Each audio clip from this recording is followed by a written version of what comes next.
स्वामी विवेकानंद एक महान आध्यात्मिक विद्वान, समाज सुधारक और वक्ता थे। उनके आकर्षक व्यक्तित्व ने हजारों लोगों को प्रभावित किया और वे उनके अनुयायी हो गए। स्वामी विवेकानंद कहते हैं, सत्य के लिए सब कुछ त्याग किया जा सकता है, किंतु किसी भी चीज के बदले में सत्य को नहीं त्यागा जा सकता। विवेकानंद का असली नाम नरेंद्रनाथ दत्त था। उनका जन्म कोलकाता में 12 जनवरी 1863 को हुआ था। उनके पिता विश्वनाथ दत्त एक वकील और माता भुवनेश्वरी एक धार्मिक महिला थीं। नरेंद्रनाथ को बचपन में उनकी माता ने रामायण, महाभारत और उपनिषदों के नीति सूत्र सिखाए, जिन्होंने आगे चलकर उनके जीवन को काफी प्रभावित किया।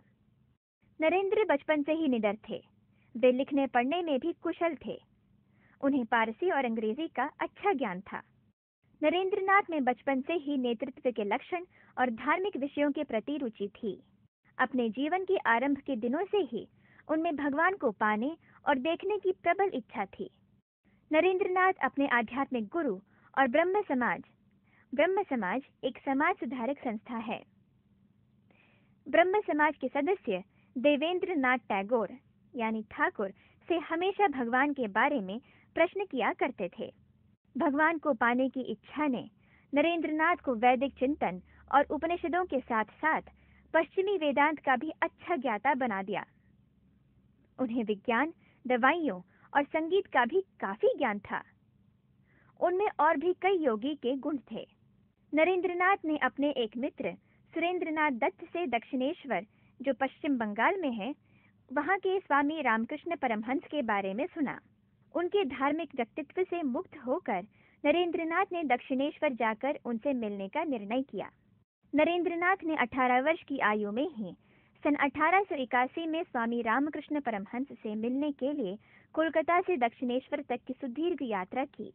नरेंद्रनाथ को देखते ही स्वामी रामकृष्ण ऐसे सुख प्रकट किया जैसे कि वे दोनों बहुत समय से एक दूसरे को जानते हों। उन्होंने बड़े स्नेह से कहा, अब तक कहाँ थे? मैं तो कब से तुम्हारी प्रतीक्षा कर रहा था। यह सुनकर नरेंद्र को बहुत आश्चर्य हुआ और वह सोचने लगे, स्वामी जी क्यों इस तरह व्यवहार कर रहे हैं, जैसे कि मुझे अच्छी तरह से जानते हों। जिस तरह कई वर्षों से नरेंद्र हर एक से पूछते थे, वैसे ही उन्होंने स्वामी जी से पूछा, क्या आपने कभी भगवान को देखा है? स्वामी जी ने उत्तर दिया, हाँ, ठीक उसी तरह जिस तरह मैं इस समय तुम्हें देख रहा हूँ। परंतु इस उत्तर से नरेंद्रनाथ की शंका दूर नहीं हुई। नरेंद्र दक्षिणेश्वर के प्रशांत वातावरण और स्वामी जी के नैतिक मूल्यों के आचरण से बहुत प्रभावित हुए। इसलिए वे बार बार दक्षिणेश्वर आने जाने लगे। स्वामी जी से मिलने के कुछ दिन बाद नरेंद्रनाथ के पिता की मृत्यु हो गई। अपने पिता की मृत्यु के कारण उनके जीवन में जो कमी आई थी, उसे स्वामी जी के स्नेह ने पूरा कर दिया।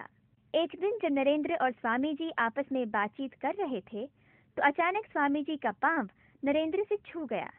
स्वामी जी के पांव का स्पर्श होते ही नरेंद्र को ऐसा लगा मानो उनके अंदर एक दैवत्व की लहर समा गई हो।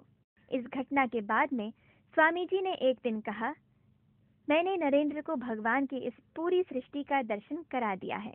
नरेंद्रनाथ एक अध्यापक के रूप में अपना जीवन यापन कर रहे थे, किंतु इस घटना के बाद वे अपनी अध्यापक यानी शिक्षक वृत्ति की भी परवाह न करते हुए एक और बार दक्षिणेश्वर आने जाने लगे। एक दिन नरेंद्रनाथ को लगा कि उन्हें इस समय दक्षिणेश्वर अवश्य जाना चाहिए। उन्होंने शिक्षक की नौकरी को छोड़कर दक्षिणेश्वर जाकर वहीं बसने का निर्णय लिया। तब से वे स्वामी जी के साथ ही अपना अधिक समय बिताने लगे। कुछ समय बाद जब स्वामी जी का इस जगत से विदा लेने का समय आ गया, तो उन्होंने नरेंद्रनाथ को अपने पास बुलाया और उन्हें इस बारे में बताया। स्वामी जी ने कोमलता के साथ नरेंद्रनाथ के सिर पर हाथ फेरा। नरेंद्र को ऐसा लगा जैसे कोई दैविक शक्ति उनके शरीर के अंदर प्रवेश कर रही है। और इसी समय स्वामी जी की मृत्यु हो गई। वो वर्ष था 1886। स्वामी रामकृष्ण परमहंस की मृत्यु के बाद उनके शिष्यों ने निर्णय लिया कि अब नरेंद्रनाथ ही उनका नेतृत्व करेंगे। इसके बाद नरेंद्र ने जो कुछ भी उनके पास था सब कुछ त्याग दिया और अपना नाम बदलकर विवेकानंद रख लिया। इस तरह वे एक सन्यासी बनकर जीने लगे। अपने गुरु के आदर्शों का प्रचार करते हुए वे सारे भारतवर्ष में भ्रमण करते रहे। जब वे गुजरात में थे तब उनके मित्रों ने उन्हें शिकागो में होने वाले विश्व धार्मिक सम्मेलन यानी पार्लियामेंट ऑफ वर्ल्ड रिलीजन्स के बारे में बताया।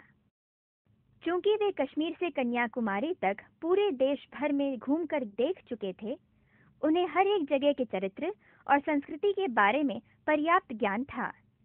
उन्होंने निश्चय किया कि सारे विश्व को अपने देश की संस्कृति और विरासत के बारे में बताना चाहिए।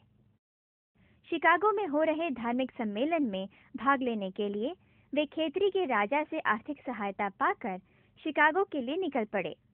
वे समुद्री जहाज से सिंगापुर और जापान होते हुए शिकागो पहुंचने के लिए रवाना हुए। शिकागो में उन्हें कई कठिनाइयों का सामना करना पड़ा। उनके यात्रा संबंधी आज्ञा पत्र आदि चोरी हो गए, जिससे उन्हें रेल के डिब्बे में सोना पड़ा। इन सब बाधाओं को पार करके वे विश्व धार्मिक सम्मेलन को संबोधित करने पहुंचे। उन्होंने भाषण देने से पहले अपने गुरु की प्रार्थना की और भाषण शुरू किया। उनके भाषण के प्रारंभिक शुरुआत के शब्द थे, प्रिय अमेरिका वासी भाइयों और बहनों। इन शब्दों ने उन्हें विश्व भर में अत्यंत लोकप्रिय बना दिया। उनका संबोधन और वे दोनों ही सारे अमेरिका में बहुत चर्चित हो गए। दूसरे दिन वहां के सभी पत्रिकाओं में उनके भाषण की प्रशंसा करते हुए लेख छपे। उन्हें भारत का साधु यानी भिक्षु नाम दिया गया, जिससे शिकागो में उनकी सारी कठिनाइयां दूर हो गईं। अमेरिका में अपनी यात्रा को सफल बनाने के बाद विवेकानंद ने इंग्लैंड की यात्रा की। भारत वापस आने पर विवेकानंद ने यहाँ लोगों के लिए कई सामाजिक और धार्मिक सेवाएं शुरू की। भारत में ही नहीं, कई अन्य देशों में भी हजारों लोग विवेकानंद के अनुयायी हो गए। सन 1886 में विवेकानंद ने बेलूर, जो पश्चिम बंगाल में है, वहां रामकृष्ण मठ यानी रामकृष्ण मिशन की स्थापना की। उन्होंने कई यूरोपीय देशों में भी रामकृष्ण मठ की शाखाओं की स्थापना की। विवेकानंद का स्वास्थ्य बिगड़ने लगा और कुछ वर्ष बाद सन 1902 में उनकी मृत्यु हो गई। 29 साल की कम उम्र में ही उनका देहांत हो गया। कन्याकुमारी के पास समुद्र में एक बड़ा सा पत्थर है, जिस पर स्वामी विवेकानंद बैठा करते थे। यह पत्थर अब उनका स्मारक यानी विवेकानंद रॉक के नाम से जाना जाता है।